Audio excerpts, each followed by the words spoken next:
Okay, welcome to anybody who's going to be watching this.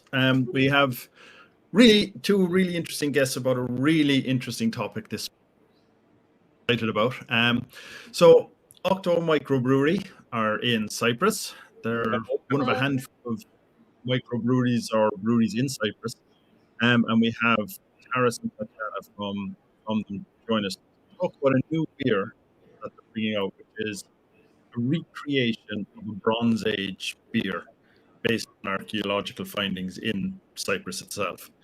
So it's a very uniquely Cypriot beer, but it's also uniquely historical. So it's an very exciting project. Before we start talking about the beer and that, maybe Taras, maybe you can just give us a little history of the brewery, how long you've been in business, and the Cypriot beer scene, just so we have a foundation. Yeah, thank you, Brian, that you invite us to your project and let us explain and let us talk about this interesting Bronze Age beer. Yeah, we are brewery in Cyprus. The brewery exists from 2012. We buy this brewery 3 years ago. It was closed for a few years, and then we restarted. We start to make standard, or let's say classical kind of beer, lager, Weiss, IPA, dark lager.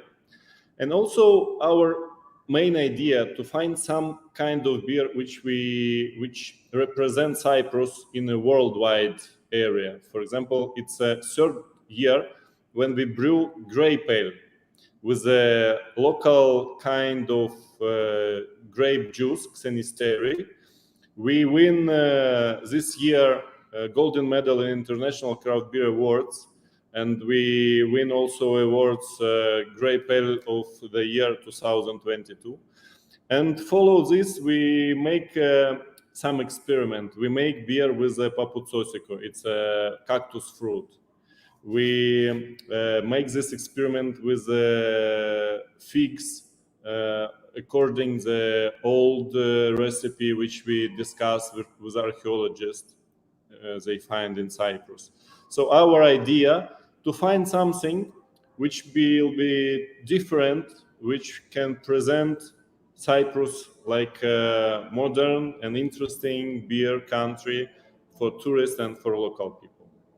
And Tanya, our brewmaster for today, with a big experience, she tell about this a little bit. So you're doing a very Cypriot beer, and obviously Cyprus has a long history of civilization and settlement and that. So somewhere along the way in some of the archaeological excavations there, someone discovered this really old brewery. Now, I know you're not an archaeologist. I'm not an archaeologist. So what I thought I might do is we start and explain. I will take that little piece of video you sent, and we'll use that. I'll just play that now, and let the archaeologists talk, and then we can come back and talk about it a bit more. So yeah. I'll play this here.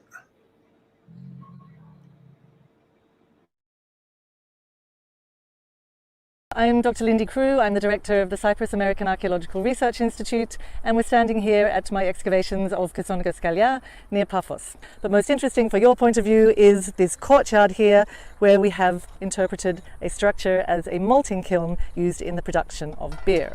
And when we were excavating, we came down upon a whole lot of collapse of pieces of mud plaster, and we excavated down and we found some of them 75 centimeters long, and they had curvature. So we were able to reconstruct that it must have had a domed roof. And when we excavated the collapse away, we came down upon a structure that was built with a very nice smooth floor. And at the mouth of the structure, a great big pithos, a storage jar that was embedded in the ground. And in the base of the pithos, we found lots of charcoal. So this works like a firebox. It works so the fire is contained away from the domed structure, but hot air can circulate through the structure perfectly.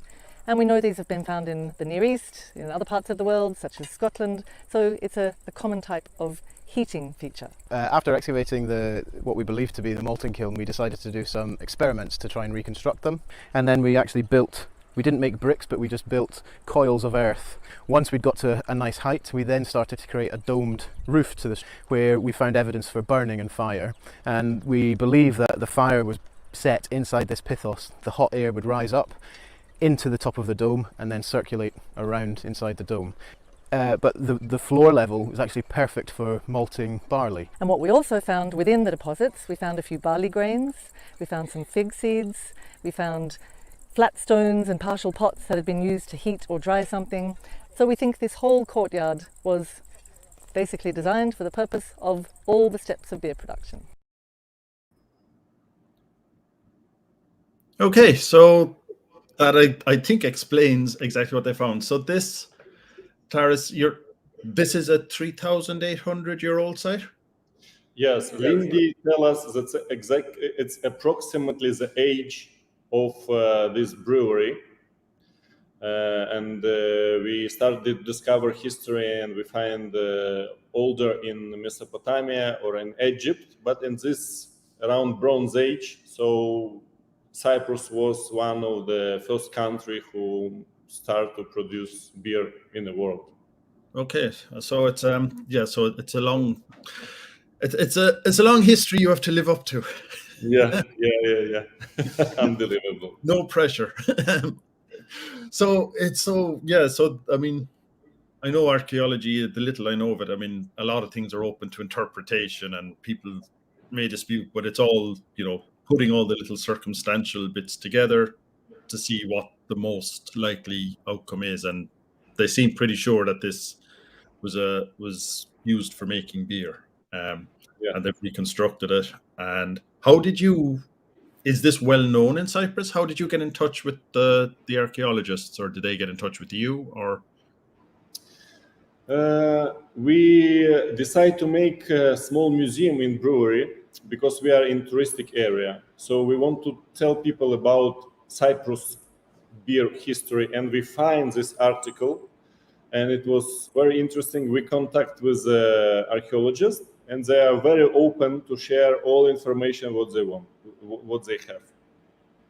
And it was a very interesting conversation with Jan Hill, who makes this experiment, because they try to understand why so much seeds of figs they find in excavation. When they find seeds of barley, okay, it's understandable. But seeds of figs, and they thinking a lot, and they make this experiment. They first, to be honest, make experiment when they put figs in a wort to see how it fermented, how it's helped. And as Jan Hill tell me that only one batch with the figs inside was drinkable. He don't tell about enjoy the taste. It was drinkable. And he gave us this inspiration to continue this experiment, to see how it's going, how it's possible, and to fine-tune it until the modern culture of beer production. Okay, so that's the stage. So they'd already been excavating for a long time, and then you just contacted them to see, just out of interest. At that stage, were you thinking maybe there is a beer we can produce, or was it just, hey, I'm interested, and or was it already in your mind that you maybe would try and develop the beer? Yes, we want to be different. This is our way. We have, as I told before, standard beer menu, but we want to make more than just a brewery. So we joined this signed way, and we want to also put our part of our energy to discover it more deep. And Tanya proposed recipe based on this quite simple story what they find, and we make now first batch. And okay, so then let's talk about the beer itself. So let me see how to do this. I mean, like you said, like you kind of implied there's medieval Bronze Age beer was probably not to modern tastes. it probably is not what you would sell very well. And this obviously has to be a commercial beer. So Tanya, you had to adapt that to something that would actually be drinkable and sellable. How did you go about even thinking of that? Okay, I was inspired of this ancient beverage and thinking how to do it, but more for modern way, because it must be drinkable and more for understanding for local people. So I take base, it was barley, malt barley, peels and caramel. And after we put local herbs and figs. Figs give us aroma and honey taste, and local herbs like mountain tea or cedarite, it give us a little bit bitterness, refreshing, and very good aroma. And cardamom. Okay. And what's the process? I mean, from what they mentioned there, that the old, like in Bronze Age times, it seems the figs were used to be part of the fermentation. Is that still what you're doing now? Are you using, like, they would not have, presumably they would have had just spontaneous wild yeast, and the figs kind of started the fermentation, but now for this batch we use normal yeast, and we put figs for boiling, more for taste and aroma. But we're planning to do next with fresh figs for fermentation, so for wild yeast, and now we're preparing a new recipe for it, and maybe we will change some herbs, because cedarite it have antioxidant properties, so it would be not very good for wild yeast. okay. Yeah. So this is a project. This is an ongoing project. It's not like let me think how to phrase this. So you started with the archaeologists came up with an idea of how they think the beer was produced, and that has figs. And really, at this stage, it's the figs and the taste, trying to adapt the taste is what you're doing. And then the next stage, you want to try and bring it back more and just keep experimenting to bring it closer to the original beer. Is that right? Yes, you're right. We have this idea just to touch how the figs and beer and herbs feel together. Okay. We also have meeting with the Herbs Museum in Cyprus. The Cyprus have first in the world pharmaceutical factory. It was 5,000 years ago. So they make extract, they make perfumes. It's not pharmaceutical, sorry, perfumes factory. And we understand that in this time, people was very familiar with the herbs and with the perfumes. So we understand of course, they don't know about hops, but for sure they use a lot of herbs. Okay. So we find, we make experiment maybe with 10 different herbs from the mountain. Also, you very good know the Marcus Forks from Liechtenstein. He was, because we make with him this collaboration with the grape ale. And when he was in Cyprus, we make this test which herbs good for beer.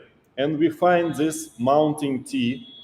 Mountain tea, it's herbs which don't give bitterness or bad flavor. It's very smoothie and easy drinking. Okay. So let me take a step back again, because I'm getting my head is kind of just throwing information at it. So you've got this beer, you're launching it. Is it this week you're launching it, or has it been out for a while? Sorry? Is the beer being released this week or next week, or has it been available for some time? Oh, Brian, this is an amazing question. We not release it yet, but from 10 kegs, 6 it's gone. Okay. What you drank? The friends who come to brewery and we give to everybody to try, and they drink, and they come with the friends, and they want to try before we released. Okay. So it's a craft beer world. Before we released, we drink more than half. I don't know. It doesn't sound like a good business plan now. Yes. But so you're bringing it out, and it's a one-off batch of beer that you've made for the moment, and then you're going to go back and kind of experiment, like you said, with maybe the wild yeasts and moving it closer to the figs being in the fermentation, and that'll be the next batch. And you experiment like that, is it? Yes, exactly. Okay. Exactly. And is the idea that once you kind of get the process and the recipe down, and once you get it, then it becomes one of your core beers that you'll always be producing, or will it be a special? Usually we start from experiment, and we see how people like it, don't like it, because our brew house, it's 2 tons. Our experimental batch, it's 300 liters, 200 liters. 200. Yeah. So for example, when we make experiment with the paputsosiko beer, with the cactus fruit, it's disappear. People like it very much. But of course, to make big batch, we have to be sure that the market take it. So we're working about penetration, about our sales. So it's a different. But yes, we will make small experiment with the wild yeast as well, with the wild figs, because they have yeast on the skin. This For yeast. fermentation, Mhm. for wild fermentation, we will take a new harvest of figs, maybe Okay. 2 months, and after maybe we could repeat our this recipe, what's more modern and more drinkable more understanding for our people now. Okay. So yeah. So the original one way back in the Bronze Age. Let me just. I'm sorry, I'm jumping around a bit, but I think his ideas are coming. So that one was they malted the barley, they made the wort, and then you think they just threw figs into the wort and waited for it to the yeast that was on the fig skin was the fermentation. I think they put on air just for cooling, because they don't have some cooling technology for wort. So it would be so we can take wild yeast from air and from figs, almost from figs a lot. Okay. And for new batch, we can try to use herbs. Now I use it for I put it after boiling to like a whirlpool, yes, and so it was around 80 degree. But Yeah. next we can put fresh herbs. Also, it would be with some wild yeast or microbiology other, and it could also help us to start fermentation. Okay, and that should be. I suppose you have no clue what's going to come out until you actually do that, because you don't know what the yeast in the air or on the skin will produce. Yeah. Is that what the archaeologists did when they tried their test batch? It was just Archaeologists don't add the culture yeast. They Okay. add only figs, and they make some wort without figs and wort with figs. Okay. And only with figs was drinkable. Okay. That's what we take from them, from Lindy Crew and Jan Hill. They are crazy people. They want to discover everything. When they explain me that seed, of course they don't find the seeds. In 4,000 years, it's a nothing. It's organic. Yeah. They find piece of charcoal, small piece of charcoal, which with the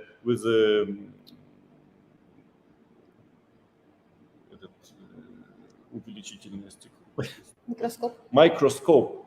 With microscope, they identified like seeds of figs and seeds of barley. That's the process how they discovered. Okay. Yeah, with a microscope. Mm-hmm. I don't think I have the patience to be an archaeologist when I see what how long it takes. So, are you still working with them on this? Are they involved in trying to help you bring this back, or are you going to just kind of present it to them once a year or something? Or We discussed with them the illustration which we plan to present with the Okay. beer, how people can brew it in the Bronze Age. So we're working also with the artist, and you can show this Yeah. picture later to see how what kind of pot they use, what kind of dress, what kind of glasses, of course it's ceramic, how they make malt in this oven, how Okay. they drink together. About the consistency of beer, we are not sure, because we know in Egypt they use it like alcohol porridge. They not filter it. Okay. And it was food, drink, and happiness at the same time. Three Okay. in one. And I suppose like because there is no written record on this, you also don't know how strong it was, or like there will always be just assumptions, and Yeah. so you have to adapt that, even if you go back to making it purely, spontaneous with the yeast off I think you're going to have to make it palatable to modern tastes. Yeah. So it'll never be exactly what they drank back then. They might not even really have liked it back then themselves, but Yeah. so But it's good. sure, it was barley, it was figs, and it was alcohol. We know for sure. So all other details, it's part of our art Yeah. brewing. Tanya art brewing. And I take it you didn't actually build the archaeologically exact kiln there or anything like that. You're using standard malts at the moment. Are you? Tanya tried to find the oldest, the most simple malt. Yeah, Okay. it's not very simple, but we understand that it must be malt, not barley, not all malted. So it's better to use some ancient types or what we have now without some modern add-ins or like spices or something like that. Okay. Um, And where is this malt from Cyprus? Is it some sort of, is it just a standard, like I said, it's simple, but it's not a heritage type of grain that you haven't gone out to find some very rare grain or anything like that? It's now we use Greek malt. okay. Yes. It's the most close to Cyprus, because Cyprus don't produce their malt, so we find it in Greece. Okay. Maybe we should just, if I can, hopefully we won't be cut off, but this picture you've done as part of your promotion, I guess, for this, maybe I'll see if I can pull this up and you can talk us through it a little bit. Let's try. Let's try it. Last time we tried this, our sound went, so. Okay, so. Yeah. Can you see it? Yeah, you. Okay, so you had this, you commissioned this as part of the whole background to producing this beer, which is kind of a first step on a multi-year project. And you've got, I suppose I should also say that as part of, like you mentioned, as part of the brewery, you're trying to make it a tourist destination too, like with the museum, and to be accurate. So you've got if anybody's interested, you've got the whole history of this up around the walls in the museum there as well. So this was commissioned as part of that project. So so you can see on the background how the woman put figs in a beer, because in the past we know that the woman brew more. Yeah. And on the left side, sorry, 1 second. So that at the back, the ones putting the figs in, that is the wort that they have just made, and that is now going to spontaneously turn into alcohol. Yeah. From left side, you see this oven dome. How they make a malt? They put in a dome in the ground the potter and put fire inside the potter to don't burn the malt. They just make it dry, and that's what the archaeologists find how they do this. Okay. And So on high left corner, you see the father and son. Son has this herbs in the hand. okay. That's how mountain tea looks like. And of course, in the foreground, it's a happy people enjoy. Nothing change. Okay, so it's the whole cycle. Yes, nothing change. Yeah. So that's the whole cycle, basically. I don't know why we're flipping up and down there on the screen, but anyway. Yes. So yeah, that is representing the whole cycle of the thing, and this is obviously just it's imagination, but it's what the archaeologists themselves think is pretty representative of the site they found. Yeah. Yeah. So it was a courtyard. There would have been a number of houses around. That's the dome they found, and then based on what they found in the courtyard with the figs and that, that's how they did the wort, and then obviously the celebration. Archaeologists help us to find the right color of pottery, the right shape. We also see the museum in Nicosia, the shape of pottery. Some of them have some small sculpture. It's very interesting on Cyprus. So we will working with the details also. All jewelry of women, it's bronze, in the bronze metal. Yeah, so also we follow all this. Okay, so it's interesting to see it put into context now of, it's one thing when you see the video of them and how they made it, but it's another thing to see it put into the context. I'll just cut that off there and bring us back. So I mean, it's a very interesting project. I don't know of anyone else who's trying to do something like this. Is there much support in, or how's it being received in Cyprus? Do many people have you, apart from the people who keep coming and taking your beer without paying you before you release it? How is everyone else accepting of it, or do they think, how many people know of what you're doing?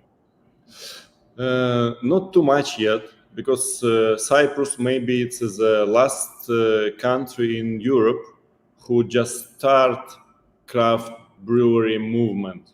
Okay. For today, Cyprus have maybe 5 or 6 microbrewery. Some of them very small. 2 of them our size. We and Humor. We have 2 tons brew house. Other less than 300, 500 like this. Okay. But we feel this potential, and we feel that it will be boom soon, because in Greece, which a little bit forward from Cyprus, in the last 5 years, it was 1,000 microbreweries. Okay. Each small island have his small microbrewery, not 1,000. Okay. 100, not too much. 100, zero. So we will expect the same something. And do you think then that Cyprus, obviously, there's the local people and there's the tourists. Are you at the moment driven mainly by tourists looking for beers, or is it more that you have an annual local market, which is a bigger? If you want a few words about Cyprus with the sales and with the market share, the main idea that we have our customer, it's a tourist and young people. They looking for good quality beer, they looking for craft, and they're ready to pay. But owner of bars, usually it's old people, and Okay. they don't understand the value of craft. So it's more expensive, and they stuck with this. Why I Okay. have to take more expensive beer? Because now I am okay with simple beer, and that's a problem. When the young guy open a bar, they take craft and they have the success, Okay. and that's our good friends, and they help us to promote, and we help to each other. So we are looking new places, and we are come in without any problem. But the Okay. good, And that makes sense, because I remember hearing from other people that one of the big things that got bars taking their beers was tourists. Tourists come in and ask, "What's the local beer?" And yeah, because when you travel, you want to try something from there. You yeah, don't want the same stuff you get at home. yeah, And then that drives the bars to take it, and then maybe the locals will try it then as well. So it's weird that tourism drives the local industry, the local indigenous thing. And obviously, this is something that, just like your grape ale, like it's something that you will not be able to get anywhere else, because you are only selling this on tap at the moment, is it? yes. We have only in barrels. When we make big batch, we will have on the bottles also. But you remember, I show you our barrel system, how Yeah. we sell it from the fridge. So Yeah. behind me the fridge, and we have this tap on the wall to have possibility to sell always Yeah. cold and good storage beer, because in Cyprus in July it's 40 degrees in shadow. So can you imagine? So no, it's a fascinating project. I'm wondering what to have. Yeah, so because I have some questions down here, because I wasn't sure where you were in the whole process and the stuff about the brewing time, like how long it takes to brew this. But because at the moment it's, maybe I was going to say stage one, but if you take the archaeologists, then that's stage one. You're kind of stage two at the moment, because you're just basically making a beer that uses the same ingredients. But stage three is then going to be trying to ferment it with the wild yeasts. Is there a stage four? Do you think stage three will take a number of iterations? Step 4 can be produce this wild yeast more commercial. Like we have a lot of example in the world when they find something unique yeast, and it's open new kind of beer. So we can dream about a lot of things, and we are believe that this process will find some interesting way and be evaluate and be respect from the tourists and from local people.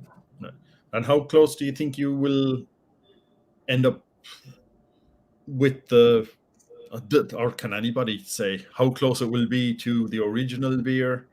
Or will it, based on what the archaeologists have said, will it always need some other flavoring to make it palatable?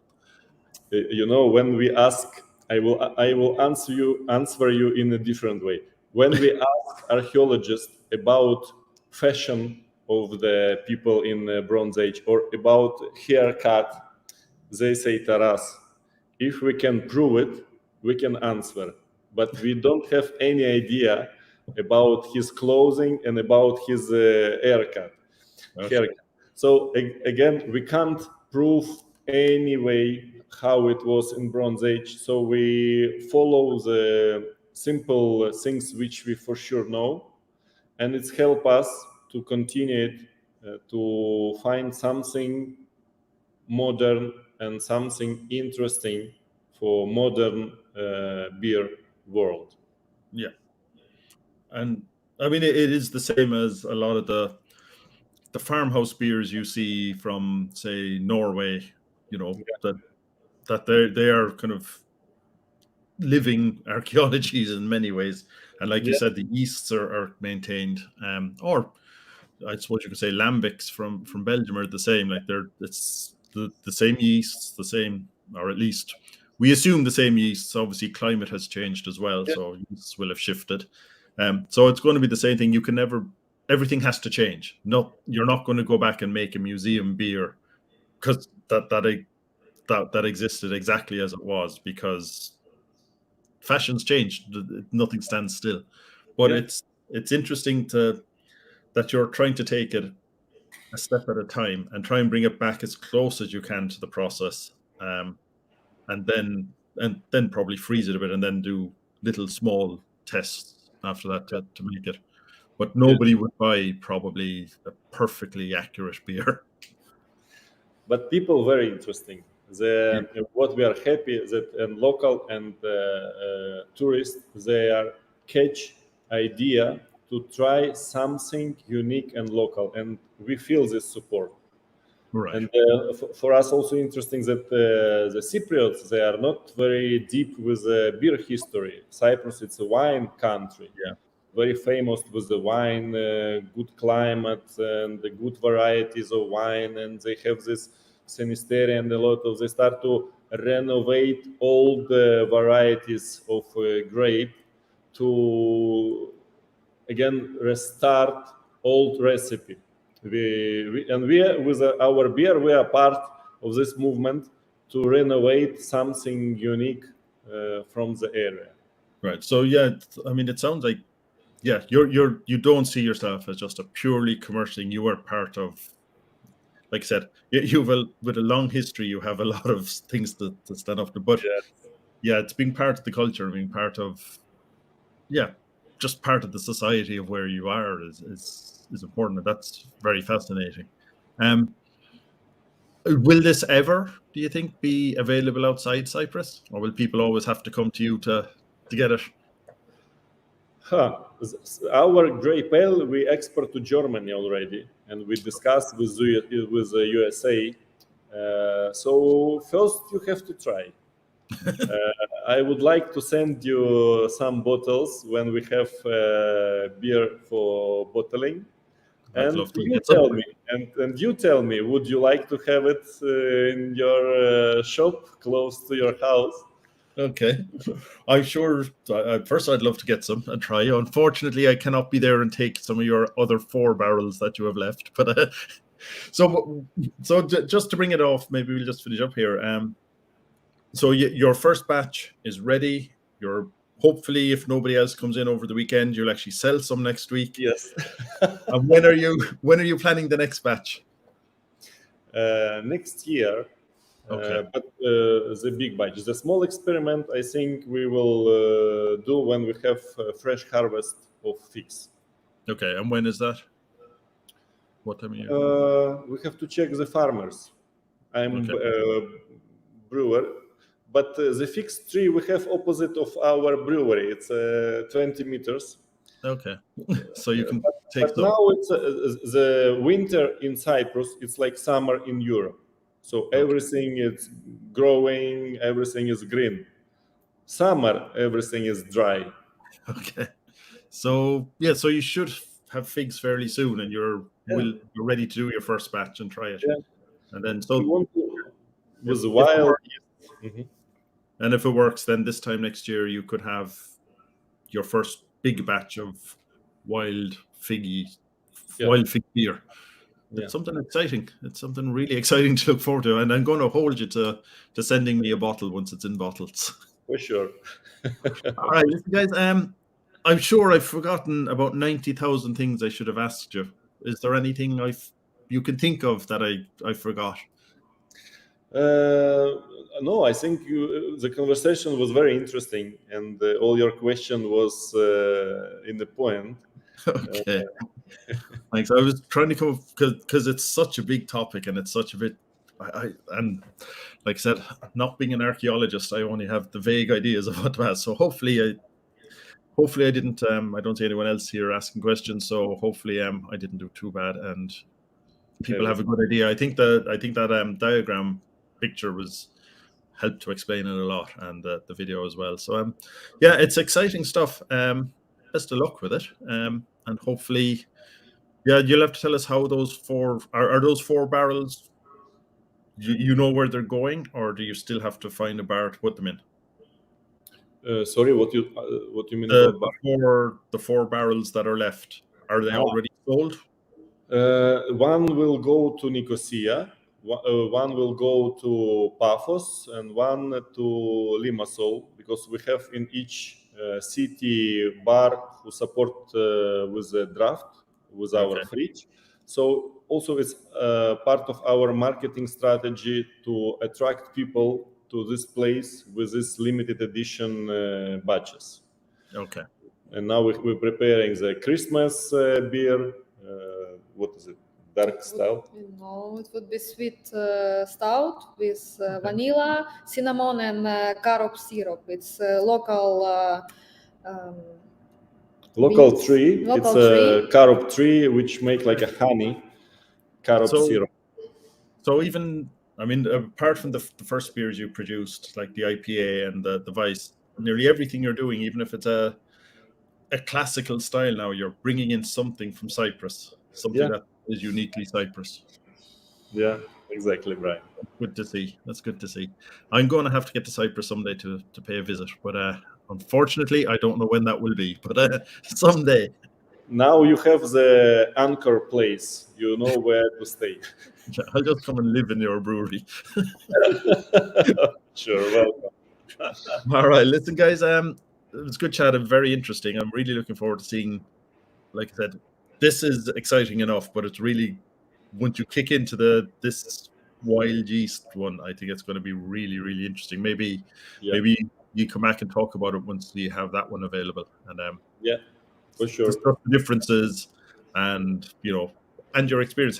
Sorry, Tatjana, do you have much experience with brewing with wild yeasts, or would that be a whole new concept adventure for you?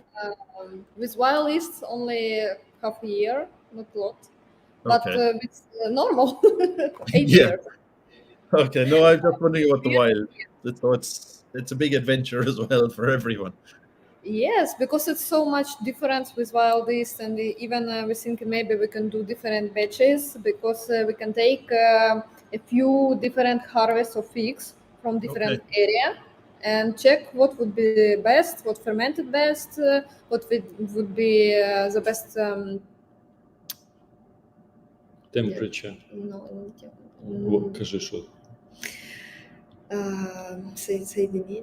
Connection. No. What would be the best with herbs? Okay, sorry about my English. So yeah, a lot of experimentation to go ahead. That's what makes it interesting. That's what makes brewing and beer interesting, I guess. All right, listen, I will let you go this time. I said it about 4 times already, but then I remember something else. So thanks a million. I'm going to just play out the video again just to close it all off and say thanks a million. And hopefully, I'm really looking forward to finding out about it and where it goes. And hopefully everyone else will too. All right, listen, thanks a million. Thank you, Brian. Thank you very much. Thank you, everybody.